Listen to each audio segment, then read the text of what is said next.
ವೀಕ್ಷಕರೇ ಮತ್ತು ಭೌತಶಾಸ್ತ್ರ ಪ್ರಿಯರೇ, ಐನ್ಸ್ಟೈನ್ಸ್ ಥಿಯರಿ ಆಫ್ ರಿಲೇಟಿವಿಟಿ ಮತ್ತೆ ಅದರಲ್ಲೂ ಪರ್ಟಿಕ್ಯುಲರ್ ಆಗಿ ಟೈಮ್ ಡೈಲೇಷನ್ ಅನ್ನುವಂಥ ಕಾನ್ಸೆಪ್ಟ್ ಯಾರಿಗೆ ತಾನೇ ಗೊತ್ತಿಲ್ಲ ಹೇಳಿ. ಫಿಸಿಕ್ಸ್ ಅನ್ನ ಓದ್ದವ್ರಿಗೆ ಈ ಟಾಪಿಕ್ ಒಂಥರ ಕೌತುಕ ಇದ್ದ ಹಾಗೆ. ನೋಡಿ, ಈ ಟಾಪಿಕ್ ಅಲ್ಲಿ ಹೇಳ್ತಾರೆ time is not absolute physical quantity, ಅದೊಂದು ರಿಲೇಟಿವ್ ಫಿಸಿಕಲ್ ಕ್ವಾಂಟಿಟಿ ಆಗಿದೆ. ನಾವೇನಾದ್ರೂ ಯಾವುದೋ ಒಂದು ಫ್ರೇಮ್ ಅಲ್ಲಿ ಕೂತ್ಕೊಂಡು ಹೈ ಸ್ಪೀಡ್ ಅಥವಾ ರಿಲೇಟಿವಿಸ್ಟಿಕ್ ಸ್ಪೀಡ್ ಅಲ್ಲಿ ನಾವು ಮೂವ್ ಆದ್ರೆ ನಮಗೆ ಅಟ್ಯಾಚ್ ಆಗಿರುವಂತಹ ಕ್ಲಾಕ್ ನಿಧಾನಕ್ಕೆ ರನ್ ಆಗುತ್ತೆ. ಇನ್ಫ್ಯಾಕ್ಟ್ ಫ್ಯೂಚರ್ಗೆ ಟ್ರಾವೆಲ್ ಮಾಡೋದು ಕಾನ್ಸೆಪ್ಟ್ ಬಂದಿದ್ದೆ ಈ ಐನ್ಸ್ಟೈನ್ಸ್ ಥಿಯರಿ ಆಫ್ ರಿಲೇಟಿವಿಟಿಯಿಂದ. ಆದ್ರೆ ನಮ್ಮ ಪುರಾಣಗಳಲ್ಲಿ ಐನ್ಸ್ಟೈನ್ಸ್ ಥಿಯರಿ ಆಫ್ ರಿಲೇಟಿವಿಟಿಗೂ ಮೊದಲೇ ಈ ಎಲ್ಲಾ ಕಾನ್ಸೆಪ್ಟ್ಸ್ ಗಳು ಇತ್ತು ಅನ್ನೋದನ್ನ ನಾವು ಇವತ್ತು ನೋಡ್ತಾ ಇದ್ದೀವಿ. ನಮಸ್ಕಾರ, ಅಜಾ ಫಿಸಿಕ್ಸ್ ವಿಡಿಯೋಸ್ಗೆ ನಿಮಗೆಲ್ಲ ಸ್ವಾಗತ. ಹಾಗಿದ್ರೆ ನೀವು ಇವತ್ತು ಹೇಳ್ತಾ ಇರೋದು ಸಮಯ ಎಲ್ಲರಿಗೂ ಒಂದೇ ರೀತಿ ಇಲ್ಲ, ಬೇರೆ ಬೇರೆ ಇರುತ್ತೆ. ಆ ಟೈಮ್ ಡೈಲೇಷನ್ ಕಾನ್ಸೆಪ್ಟ್ ಪುರಾಣದಲ್ಲೂ ಇತ್ತು ಅಂತ. ಖಂಡಿತವಾಗ್ಲೂ ಪುರಾಣಗಳಲ್ಲೂ ಟೈಮ್ ಡೈಲೇಷನ್ ಅನ್ನೋ ಕಾನ್ಸೆಪ್ಟ್ ಇತ್ತು. ಸೊ ಅದಕ್ಕೆ ಫಿಸಿಕ್ಸ್ ಅಲ್ಲಿ ಈಕ್ವೇಶನ್ಸ್ ಇದೆಯಾ, ಅದನ್ನ ಎಕ್ಸ್ಪ್ಲೈನ್ ಮಾಡ್ತೀರಾ? ಖಂಡಿತವಾಗ್ಲೂ ಇದೆ. ಐನ್ಸ್ಟೈನ್ ಬರೆದಿರುವಂತ ಥಿಯರಿ ಆಫ್ ರಿಲೇಟಿವಿಟಿಯ ಈಕ್ವೇಶನ್ಸ್ ಅನ್ನ ಈಗ ಮೊದಲು ನೋಡೋಣ, ಆಮೇಲೆ ಪೌರಾಣಿಕ ಇದು ಐನ್ಸ್ಟೈನ್ ರ ಟೈಮ್ ಡೈಲೇಷನ್ ಈಕ್ವೇಶನ್. ಇಲ್ಲಿ ಡೆಲ್ಟಾ ಟಿ ನಾಟ್ ಅಂದ್ರೆ ಪ್ರಾಪರ್ ಟೈಮ್ ಇಂಟರ್ವಲ್ ಅಂತ ಕರೀತಾರೆ, ಡೆಲ್ಟಾ ಟಿ ಅಂದ್ರೆ ರಿಲೇಟಿವ್ ಟೈಮ್ ಇಂಟರ್ವಲ್ ಅಂತ ಕರೀತಾರೆ. ಇದು ವಿ ಅಂತಂದ್ರೆ ನಮ್ಮ ಸ್ಪೀಡ್, ನಾವು ಎಷ್ಟು ಸ್ಪೀಡ್ ಅಲ್ಲಿ ಹೋಗ್ತಿರೋದು. ಸಿ ಅಂದ್ರೆ speed of light. Speed of light ನ ನಾನು ಇಲ್ಲಿ ಬರ್ದಿದ್ದೀನಿ 3 × 10⁸ ಮೀಟರ್ ಪರ್ ಸೆಕೆಂಡ್ ಅಷ್ಟು ಇರುತ್ತೆ. ಇದಕ್ಕೂ ಟೈಮ್ ಟ್ರಾವೆಲ್ಗೂ ಏನು ರಿಲೇಷನ್ ಇದೆ ಅಥವಾ ಇದನ್ನ ಹೇಗೆ ಅರ್ಥ ಮಾಡ್ಕೊಳ್ಳೋದು, ನೀವು ಈ ಒಂದು ಶೀಟ್ ಅನ್ನ ಸರಿಯಾಗಿ ಅರ್ಥ ಮಾಡ್ಕೋಬೇಕು. ಈಗ ಇಲ್ಲಿ ಯಾರು ನಿಮ್ಮ ಫ್ರೆಂಡ್ ಒಬ್ಬ ಭೂಮಿಯ ಮೇಲೆ ಇರ್ತಾರೆ ಅಂತ ತಿಳ್ಕೊಳ್ಳಿ. ನೀವು ಒಂದು ಸ್ಪೇಸ್ ಶಿಪ್ ಅಲ್ಲಿ ಒಂದಷ್ಟು ಸ್ಪೀಡ್ ಅಲ್ಲಿ ಮೂವ್ ಆಗ್ಲಿಕ್ಕೆ ಶುರು ಮಾಡಿದ್ದೀರಾ ಬಾಹ್ಯಾಕಾಶದಲ್ಲಿ. ನಿಮ್ಮ ಸ್ಪೀಡು ಸುಮ್ಮನೆ ಅಸ್ಯೂಮ್ ಮಾಡ್ಕೊಳ್ಳಿ 90% ಆಫ್ ಸ್ಪೀಡ್ ಆಫ್ ಲೈಟ್ ಇತ್ತು ಅಂತ. ನೀವು ಮೆಜರ್ ಮಾಡ್ತಿರೋ ಟೈಮ್ ಅನ್ನ ಸ್ಪೇಸ್ ಅಲ್ಲಿ ನಾನು 1 ವರ್ಷ ಕಳೆದೆ ಅಂತ. ಆದ್ರೆ ಭೂಮಿಯ ಮೇಲೆ ಆಲ್ರೆಡಿ 2.3 ಇಯರ್ಸ್ ಅಷ್ಟು ಟೈಮ್ ಆಗೋಗ್ಬಿಟ್ಟಿರುತ್ತೆ. ಬಟ್ ನೀವು ಮೆಜರ್ ಮಾಡ್ತಿರೋ ಟೈಮು 1 ವರ್ಷ. ಯಾಕೆ ಅಂತಂದ್ರೆ ಸ್ಪೀಡ್ ಆಗಿ ಹೋಗುವಂತ ಕ್ಲಾಕು ನಿಧಾನವಾಗಿ ಟೈಮ್ ರನ್ ಆಗುತ್ತೆ. ಸೊ ಈಗ ಸಪೋಸ್ ಇಮ್ಯಾಜಿನ್ ಮಾಡ್ಕೊಂಡ್ರೆ ಈ ಸ್ಪೇಸ್ ಶಿಪ್ ಅಲ್ಲಿ 1 ವರ್ಷ ಕಳೆದು ನೀವು ವಾಪಸ್ಸು ಭೂಮಿಗೆ ಬಂದ್ರಿ ಅಂತ ಇಟ್ಕೊಳ್ಳಿ. ಆದ್ರೆ ಭೂಮಿ ಮೇಲೆ ಆಲ್ರೆಡಿ 2.3 ಇಯರ್ಸ್ ಆಗೋಗಿರುತ್ತೆ. ಅಂದ್ರೆ ನೀವು 1.3 ಇಯರ್ಸ್ ಫ್ಯೂಚರ್ಗೆ ಟ್ರಾವೆಲ್ ಮಾಡಿದ್ದೀರಿ ಅನ್ನೋದೇ ಇದರ ಅರ್ಥ. ನಂದೀಶ್ ಸರ್, ಇವಾಗ ಈಕ್ವೇಶನ್ ಎಕ್ಸ್ಪ್ಲೈನ್ ಮಾಡಿದ್ರಿ ನೀವು. ಸೊ ಅದರಿಂದ ನನಗೆ ಟೈಮ್ ಡೈಲೇಷನ್, ಟೈಮ್ ಟ್ರಾವೆಲಿಂಗ್ ಬಗ್ಗೆ ಒಂದು ಐಡಿಯಾ ಬಂತು. ಸೊ ಈ ಕಾನ್ಸೆಪ್ಟ್ಗೆ ಸಂಬಂಧಪಟ್ಟಂತೆ ಪುರಾಣಗಳಲ್ಲಿ ಎಲ್ಲಾದ್ರೂ ಹೇಳಲಾಗಿದೆಯಾ, ಅದ್ರ ಬಗ್ಗೆ ನನಗೆ ತಿಳಿಸ್ಕೊಡ್ತೀರಾ? ಖಂಡಿತ. ಇವತ್ತಿನ ವಿಡಿಯೋ ಇರೋದೇ ಪುರಾಣಕ್ಕೂ ಮತ್ತೆ ಈ ಟೈಮ್ ಡೈಲೇಷನ್ ಅನ್ನೋ ಕಾನ್ಸೆಪ್ಟ್ ರಿಲೇಟ್ ಮಾಡಿ ಈ ವಿಡಿಯೋ ಇರುವಂತದ್ದು. ಈಗ ಹಲವಾರು ವರ್ಷಗಳ ಹಿಂದೆ, ಅಂದ್ರೆ ಯುಗಗಳ ಹಿಂದೆ ಅಂತಾನೆ ಹೇಳ್ಬೋದು, ತಾರಕಾಸುರ ಅನ್ನುವಂತ ಒಬ್ಬ ರಾಕ್ಷಸ ಇರ್ತಾನೆ. ತಾರಕಾಸುರ ಅನ್ನೋ ರಾಕ್ಷಸನಿಗೆ ಬ್ರಹ್ಮನಿಂದ ಒಂದು ವರ ಇರುತ್ತೆ, ಅವನನ್ನ ಯಾರೂ ಕೂಡ ಸೋಲ್ಸಕ್ಕಾಗಲ್ಲ ಮತ್ತೆ ಸಾಯಿಸಕ್ಕಾಗಲ್ಲ ಅಂತ. ಆದ್ರೆ ಶಿವ ಪಾರ್ವತಿಯರ ಮಗ ಮಾತ್ರ ಅವನನ್ನ ಯುದ್ಧದಲ್ಲಿ ಸೋಲಿಸಬಹುದು ಮತ್ತೆ ಸಂಹಾರ ಮಾಡಬಹುದು ಅನ್ನೋ ವರ ಇರುತ್ತೆ. ಈ ಕತೆ ಬರುವಂತದ್ದು ಭಾಗವತ ಪುರಾಣದಲ್ಲಿ. ಅಲ್ಲಿ ಏನ್ ಅಂತ ಹೇಳ್ತಾರೆ ಅಂತಂದ್ರೆ, ಸ್ವರ್ಗ ಲೋಕದ ರಾಜ ಅಂದ್ರೆ ದೇವತೆಗಳ ರಾಜ ಇಂದ್ರ ಇರ್ತಾನಲ್ಲ, ಅವನ ಮೇಲೆ ಕಂಟಿನ್ಯೂಸ್ ಆಗಿ ಅಟ್ಯಾಕ್ ಆಗ್ತಾನೆ ಇರುತ್ತೆ ತಾರಕಾಸುರನಿಂದ. ಇಂಥ ಟೈಮಲ್ಲಿ ಅವನಿಗೆ ಬೇಜಾರಾಗ್ಬಿಡುತ್ತೆ. ಅವನನ್ನ ಎದುರಿಸುವಂತ ಸಮರ್ಥ ಸೇನಾಧಿಪತಿ ಯಾರು ಇರೋದಿಲ್ಲ, ಯಾಕಂದ್ರೆ ವರ ಪಡೆದಿದ್ದಾನೆ ಬ್ರಹ್ಮನಿಂದ. ಇಂಥ ಟೈಮಲ್ಲಿ ಏನಾಗುತ್ತೆ, ಭೂಮಿಯಲ್ಲಿ ಒಬ್ಬ ಮುಚುಕುಂದ ರಾಜ ಅಂತ ಇರ್ತಾನೆ ಆ ಕಾಲದಲ್ಲಿ. ನೋಡಿ, 2 ಲೋಕಗಳು ಬಂದಿಲ್ಲಿ, ಒಂದು ಸ್ವರ್ಗ ಲೋಕ, ಇನ್ನೊಂದು ಭೂಲೋಕ. ಇವೆರಡು ಬೇರೆ ಬೇರೆ ಆಯಾಮಗಳಲ್ಲಿರುವಂತ ಲೋಕಗಳು. ಓಕೆ. ಸೊ ಭೂಲೋಕಕ್ಕೆ ಬಂದು ಇಂದ್ರ ಮುಚುಕುಂದನ ಸಹಾಯವನ್ನ ಕೇಳ್ತಾನೆ.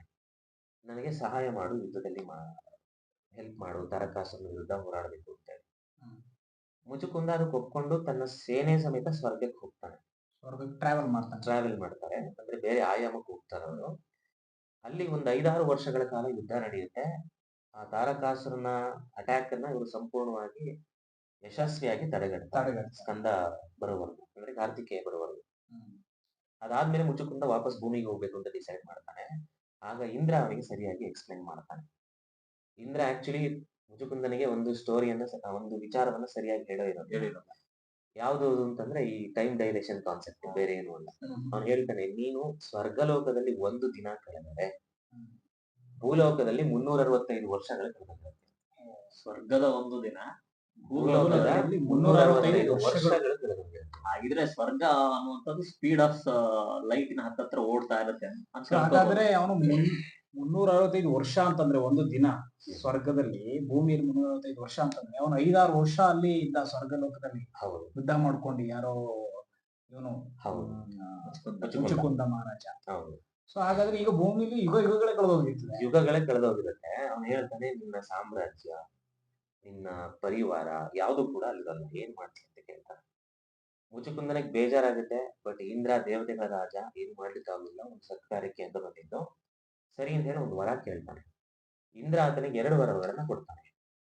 ಮುಚುಕುಂದನಿಗೆ ಭೂಲೋಕಕ್ಕೆ ಹೋದ್ಮೇಲೆ ಈ ಮುಚುಕುಂದ ಕೇಳ್ಕೊಳ್ಳುವಂಥದ್ದು, ಸಂಪೂರ್ಣವಾಗಿ ನನ್ನ ನಿದ್ದೆಗೆ ಜಾರಿಸ್ಬಿಡಬೇಕು.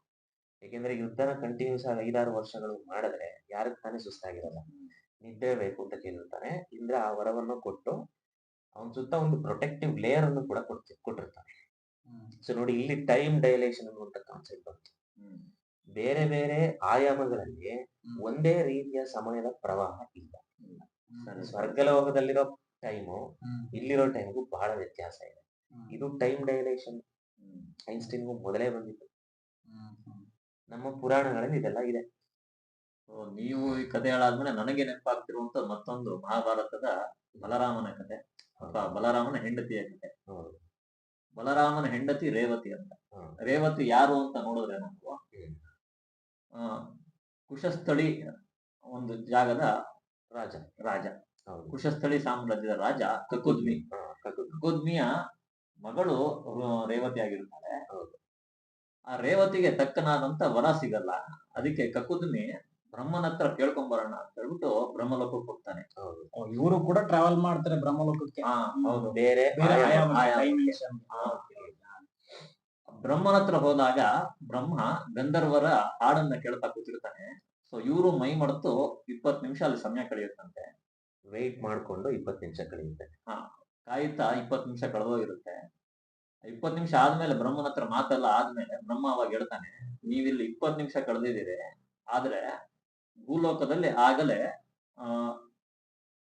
ಚತುರ್ಯುಗಗಳು 27 ಚತುರ್ಯುಗಗಳು ಕಳೆದು ಹೋಗಿರುತ್ತೆ. ಭೂಲೋಕದಲ್ಲಿ ಆಗಲೇ 27 ಚತುರ್ಯುಗಗಳು ಕಳೆದೋಗಿರುತ್ತೆ. ಇಲ್ಲಿ ಚತುರ್ಯುಗಗಳು ಅಂತಂದ್ರೆ ಈಗ ಚತುರ್ ಅಂದ್ರೆ 4 ಯುಗಗಳು. ಚತುರ್ಯುಗ ಅಂದ್ರೆ ಒಂದು ಯುಗ ಚಕ್ರಕ್ಕೆ ಕೃತಯುಗ, ತ್ರೇತಾಯುಗ, ದ್ವಾಪರ ಯುಗ ಮತ್ತೆ ಕಲಿಯುಗ, ಇದಿಷ್ಟು 4 ಯುಗಗಳು. ಒಂದು ಸಾರಿ ಈ 4 ಯುಗಗಳು ಘಟಿಸಿದ್ರೆ ಅದನ್ನ ಒಂದು ಚತುರ್ಯುಗ ಅಂತ ಕರೀತಾರೆ. ಅಂತ 27 ಚತುರ್ಯುಗಗಳು ಮುಗಿದೋಗಿರ್ತವೆ. ಅಲ್ಲಿ 20 ನಿಮಿಷಗಳು ವೆಯ್ಟ್ ಮಾಡ್ತಾರೆ. ಸೊ ಅಲ್ಲಿ ಬ್ರಹ್ಮ ಇದನ್ನೆಲ್ಲ ಹೇಳ್ತಾನೆ, ನೀವ್ ಈಗ ವಾಪಸ್ ಭೂಲೋಕಕ್ಕೆ ಹೋದ್ರೆ ಈ ಭೂಲೋಕ ಹೋಗೋ ಅಷ್ಟೊತ್ತಿಗೆ ನಿಮ್ಗೆ ತಕ್ಕನಾದಂತ ವರ ಬಲರಾಮ ಸಿಗ್ತಾನೆ ಅಂತ ಹೇಳಿ. ದ್ವಾಪರ ಯುಗ ಇರುತ್ತೆ. ದ್ವಾಪರ ಯುಗ ನಡೀತಾ ಇದೆ. ಸೊ ವಾಪಸ್ ಬಂದಾಗ ಇಲ್ಲಿ ಬಲರಾಮ ಸಿಗ್ತಾನೆ. ಬಲರಾಮನ ಜೊತೆ ಅವಳ ಮದುವೆ ಆಗುತ್ತೆ. ಸೊ ಇದು ಒಂದು ಟೈಮ್ ಡೈಲೇಷನ್ ಅಥವಾ ಟೈಮ್ ಟ್ರಾವೆಲಿನ ಬಗ್ಗೆ ಒಂದು ಉದಾಹರಣೆ ಕೊಡುತ್ತೆ. ಒಂದು ಉದಾಹರಣೆ ಕತೆ ಕೇಳಾದ್ಮೇಲೆ ನನಗೆ ಒಂದು ಹೆಸರು ನೆನಪಾಗ್ತಾ ಇದೆ. ಕಾಕಭೂಸಂಡಿ ಅಂತ ಒಂದು ಕಾಗೆ. ಅದು ರಾಮಾಯಣವನ್ನ 11 ಬಾರಿ, ಮಹಾಭಾರತವನ್ನ 16 ಬಾರಿ ನೋಡಿತಂತೆ. ಸೊ ಹಾಗಾದ್ರೆ ಈ ಒಂದು ಕತೆ ಏನ್ ಹೇಳ್ತಾ ಇದೆ, ಯಾವ ಕಾನ್ಸೆಪ್ಟ್ ಅನ್ನ ಎಕ್ಸ್ಪ್ಲೇನ್ ಹೇಳ್ತಾ ಇದೆ ಅದು? ಇದು ಹೆಚ್ಚು ಕಡಿಮೆ ಟೈಮ್ ಡೈಲೇಷನ್ ಅಥವಾ ಈ ಆಯಾಮಗಳ ಬಗ್ಗೆನೇ ಹೋಗುತ್ತೆ. ಡೈಮೆನ್ಷನ್ಸ್ ಬಗ್ಗೆ ಹೋಗುತ್ತೆ. ಇಲ್ಲಿ ಕಾಕಭೂಸಂಡಿ ಅನ್ನೋದು ಒಂದು ಕಾಗೆ. ಅದು ಕೂಡ ಟೈಮ್ ಟ್ರಾವೆಲ್ ಮಾಡಿತ್ತ ಅಂತ? ಅದು ಆಕ್ಚುಲಿ ಕಾಗೆ ಜನ್ಮ ಅದ್ರದ್ದು, ಬಟ್ ಅದೊಂದು ಮಹರ್ಷಿ. ಅದು ಕಾಕಭೂಸಂಡಿ ಅನ್ನುವಂಥದ್ದು ಅದು ತಪಸ್ವಿ ಅದು ಆಕ್ಚುಲಿ. ಈಗ ನಾನು 3 ಡೈಮೆನ್ಷನ್ ಅಲ್ಲಿ ನಾವೆಲ್ಲ ವಾಸ ಮಾಡ್ತಿರೋದು. ಈಗ ನಾನು ಹಿಂಗೂ ಮೂವ್ ಆಗ್ಬೋದು, ಎಕ್ಸ್ ಆಕ್ಸಿಸ್ ಅಲ್ಲಿ, ವೈ ಆಕ್ಸಿಸ್ ಅಲ್ಲಿ ಮೂವ್ ಆಗ್ಬೋದು, ಝೆಡ್ ಆಕ್ಸಿಸ್ ಅಲ್ಲಿ ಮೂವ್ ಆಗ್ಬೋದು. 3 ಡೈಮೆನ್ಷನ್ ಅಲ್ಲಿ ಇರುವಂತ ಯಾವುದೇ ಒಂದು ಬಾಡಿಯನ್ನ ನಾನು ಸುಲಭವಾಗಿ ನೋಡ್ಬೋದು.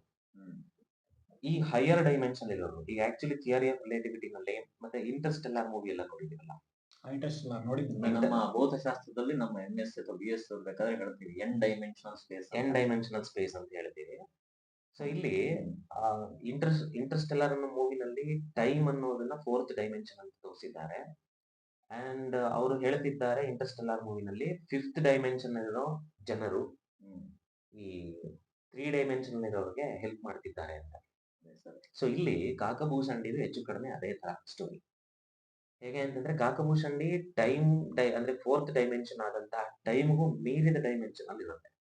ಸೊ ಈಗ ನನಗೆ 3 ಡೈಮೆನ್ಷನ್ ಅಲ್ಲಿ ನಾನು ಇರೋದ್ರಿಂದ 3 ಡೈಮೆನ್ಷನಲ್ ಆಬ್ಜೆಕ್ಟ್ಸ್ ನ ಹೇಗೆ ನೋಡಬಹುದು, ಕಾಕಭೂಷಣಿ ಟೈಮ್ಗೂ ಹೈಯರ್ ಡೈಮೆನ್ಷನ್ ಅಲ್ಲಿ ಇರೋದ್ರಿಂದ ಟೈಮ್ ಅನ್ನ ಒಂದು ಆಬ್ಜೆಕ್ಟ್ ಆಗಿ ನೋಡುತ್ತೆ.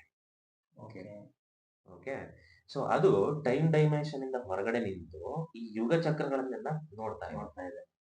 ಸೊ ಒಂದ್ ರೀತಿಯಲ್ಲಿ ರಿವೈಂಡ್ ಮಾಡ್ಕೊಂಡು ನೋಡ್ದಂಗೆ ಆಯ್ತಲ್ಲ. ಹೌದು, ಹಾ? ಟೈಮ್ ಈಗ ಅನ್ನೋದು ನನಗೆ ಅದಕ್ಕೆ ಒಂಥರ ಮಹಾಭಾರತನ ಯಾವಾಗ ಬೇಕೋ ಅವಾಗ ಮೊಬೈಲ್ ಅಲ್ಲಿ ನಾವು ಪ್ಲೇ ಮಾಡ್ಕೊಂಡು ನೋಡ್ದಂಗೆ ಹೌದು ಅದು ಯುಗಗಳನ್ನೇ ಹೌದು ಲೈವ್ ಆಗಿ ಲೈವ್ ಆಗಿ 16 ಬಾರಿ 11 ಬಾರಿ ಅನ್ನೋ ರೀತಿಯಲ್ಲಿ ನೋಡಿದೆ ಎರಡು ಮಹಾಭಾರತ ಮತ್ತೆ ರಾಮಾಯಣಗಳನ್ನ. ನೋಡಿದೆ. ಆ, ಇದು ಆಕ್ಚುಲಿ ಹೇಳಲಿಕ್ಕೆ ಅಥವಾ ಕೇಳಲಿಕ್ಕೆ ಅತಿಶಯೋಕ್ತಿ ಅಂತ ಅನ್ನಿಸ್ಬೋದು. ಹ್ಮ್. ಆದ್ರೆ ಆಯಾಮಗಳ ವಿಚಾರ ಬಂದಾಗ, ಡಿಫ್ರೆಂಟ್ ಡೈಮೆನ್ಷನ್ಸ್ ಅಂತ ಬಂದಾಗ, ಫಿಸಿಕ್ಸ್ ನಲ್ಲಿ ಇವೆಲ್ಲ ಇರುವಂತ ಕಾನ್ಸೆಪ್ಟ್ಸ್ ಗಳೇ. ಹೌದು. ಸೊ ಇದನ್ನ ನೀವು ನಿಮ್ಮ ಈ ಒಂದು ಪುರಾಣ ಮತ್ತು ಥಿಯರಿ ಆಫ್ ರಿಲೇಟಿವಿಟಿ ನಾವು ಅದನ್ನ ರಿಲೇಟ್ ಮಾಡಿಕೊಂಡು ಹ್ಮ್. ಪುರಾಣಗಳಲ್ಲೂ ವಿಜ್ಞಾನದ ಸುಮಾರು ಅಂಶಗಳನ್ನ ನೋಡಬಹುದು. ಹೌದು, ಇವತ್ತು ನಾವು ನೋಡಿರುವಂತದ್ದು ಬರೀ ಐನ್ಸ್ಟೈನ್ಸ್ ಥಿಯರಿ ಆಫ್ ರಿಲೇಟಿವಿಟಿ ಮಾತ್ರ. ಅದರಲ್ಲೂ ಟೈಮ್ ಡೈಲೇಷನ್ ಅನ್ನುವಂಥದ್ದು ಮಾತ್ರ ನೋಡಿದ್ವಿ. ಹಾಗಾದ್ರೆ ಫಿಸಿಕ್ಸ್ ತುಂಬಾ ಕಾನ್ಸೆಪ್ಟ್ ಗಳು ಪುರಾಣಗಳಲ್ಲಿ ಇರಬಹುದು. ಹಾಗಾದ್ರೆ ಖಂಡಿತವಾಗ್ಲೂ ಇದೆ. ನಾವು ಅಲ್ಲಿ ಬರುವಂತ ಕಥೆಗಳನ್ನ ರಿಲೇಟ್ ಮಾಡ್ಕೋಬಹುದು. ಖಂಡಿತವಾಗ್ಲೂ ರಿಲೇಟ್ ಮಾಡ್ಕೋಬಹುದು.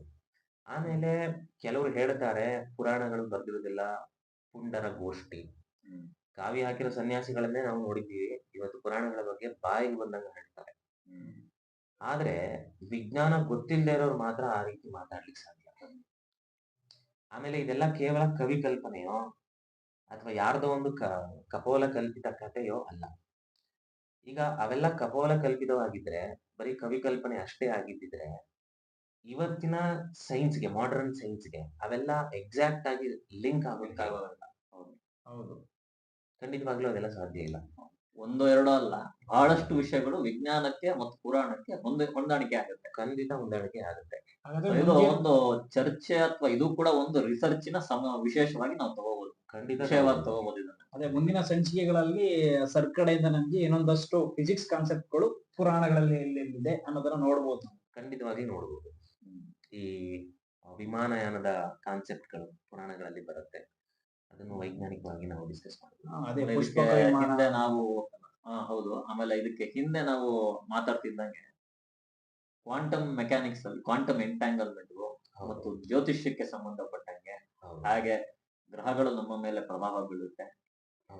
ಇವು ಇವತ್ತಿನ ವಿಜ್ಞಾನದಲ್ಲಿ ಇದನ್ನು ನಾವು ನೋಡಬಹುದಾಗಿದೆ. ಸೊ ಜ್ಯೋತಿಷ್ಯ ಶಾಸ್ತ್ರ ಮತ್ತು ವಿಜ್ಞಾನ ನೋಡಿದಾಗ ಎರಡು ಬೇರೆ ಬೇರೆ ಭಾಗ ಅಲ್ಲ, ಒಂದೇ ಭಾಗವಾಗಿ ನಾವು ನೋಡಬಹುದು. ಎಲ್ಲವೂ ಒಂದೇ. ನಾವು ಇದನ್ನೆಲ್ಲ ಮೋರ್ ಜನರಲೈಸ್ಡ್ ಆಗಿ ನೋಡಿದ್ರೆ ಅಥವಾ ಹೈಯರ್ ವ್ಯೂ ಇಂದ ನೋಡಿದ್ರೆ ಎಲ್ಲವೂ ಸಹ ಈಗ ಏನು ಮಾಡರ್ನ್ ಸೈನ್ಸ್ ಹೇಳ್ತಾ ಇದೆಯೋ ಅಲ್ಲಿಗೆ ಬಂದು ನಮ್ಮ ಶಾಸ್ತ್ರಗಳೆಲ್ಲ ನಿಂತ್ಕೊತವೆ. ಇವತ್ತಿನ ಈ ಸಂಚಿಕೆ ಒಂದು ವಿಶೇಷ ಅಥವಾ ಇದರಿಂದ ನಾವೇನ್ ಸಂದೇಶ ಕೊಡ್ಬೇಕಂತಿದೀವಿ ಅಂದ್ರೆ, ನಮ್ಮಲ್ಲಿ ಸುಮಾರು ಜನಕ್ಕೆ ನಾವು ಅನ್ಕೊಂಡಿದೀವಿ ಪುರಾಣ ಅನ್ನೋದು ಒಂದು ಕಥೆ, ಕವಿಗಳು ಬರೆದಂತ ಕಥೆ ತರನೇ ಇದು ಒಂದು ಕಥೆ, ಇದು ಇತಿಹಾಸ ಅಲ್ಲ, ಇದು ನಡೆದಿಲ್ಲ ಅಂತ ಹೇಳ್ಬೋದು. ಆದ್ರೆ ಕಥೆಗಳನ್ನ ನೋಡಿದಾಗ, ಸಂಪೂರ್ಣವಾಗಿ ಓದಿದಾಗ ಅಲ್ಲಿ ಬರುವಂತ ವಿಚಾರಗಳು, ಡೀಟೇಲ್ಸ್ ಏನಿದೆ ಅದು ಇವತ್ತು ನಾವು ಹೈಯರ್ ಫಿಸಿಕ್ಸ್ ನಾವೇನ್ ಓದ್ತೀವಿ ಅದಕ್ಕೆ ರಿಲೇಟ್ ಆಗಿರುತ್ತೆ. ಸೊ ಎಷ್ಟೋ ಪುರಾಣಗಳಿಗೆ ಸಂಬಂಧಪಟ್ಟಿದ್ದು, ಹಾಗೆ ಜ್ಯೋತಿಷ್ಯ ಶಾಸ್ತ್ರಕ್ಕೆ ಸಂಬಂಧಪಟ್ಟಂತ ವಿಷಯಗಳು ಇವತ್ತಿನ ಹೈಯರ್ ಸ್ಟಡೀಸ್ ಏನಿದೆ ಫಿಸಿಕ್ಸ್ ಅಲ್ಲಿ ಅದಕ್ಕೆ ತುಂಬಾ ಹತ್ತಿರವಾದಂತ ಒಂದು ರಿಲೇಷನ್ಸ್ ನಾವು ಕಾಣಬಹುದು. ಹೌದು, ನಾವು ಅದನ್ನ ಯಾವುದನ್ನು ಸುಳ್ಳು ಅಂತ ಏಕಾಏಕಿ ಸುಳ್ಳು ಅಂತ ಹೇಳೋದ್ರ ಬದಲಿಗೆ ಅದನ್ನ ವಿಚಾರ ಮಾಡಿ, ವೈಜ್ಞಾನಿಕವಾಗಿ ಅಧ್ಯಯನ ಮಾಡಿ, ಆಮೇಲೆ ನಾವು ಅದು ಸರಿನಾ ತಪ್ಪಾ ಅನ್ನುವಂತ ವಿಷಯವನ್ನ ಮಂಡನೆ ಮಾಡ್ಬೇಕಾಗುತ್ತೆ. ಹೌದು. ಸೊ ನಂದೀಶ್ ಅವರಿಗೆ ಬಹಳ ಸೊಗಸಾಗಿ ನೀವು ಟೈಮ್ ಡೈಲೇಷನ್ ಮತ್ತು ಟೈಮ್ ಟ್ರಾವೆಲ್ ಇದಕ್ಕೂ ಮತ್ತು ಪುರಾಣಗಳಿಗೆ ಬರುವಂತ ಕೆಲವೊಂದು ಕಥೆಗಳಿಗೆ ಹೋಲಿಕೆ ಮಾಡಿದಾಗ ಅವೆರಡರ ಮಧ್ಯೆ ಎಷ್ಟು ಚೆನ್ನಾಗಿ ಹೋಲಿಕೆ ಆಗುತ್ತೆ, ಅವೆರಡು ಒಂದೇ ರೀತಿ ಕಾಣುತ್ತೆ ಅನ್ನೋದ್ರ ಬಗ್ಗೆ ಬಹಳ ಸ್ಪಷ್ಟವಾಗಿ ತಿಳಿಸ್ಕೊಟ್ಟಿದ್ದೀನಿ. ನಂದೀಶ್ ಅವರಿಗೆ ಧನ್ಯವಾದಗಳು. ನಿಮಗೂ ಕೂಡ ಧನ್ಯವಾದಗಳು.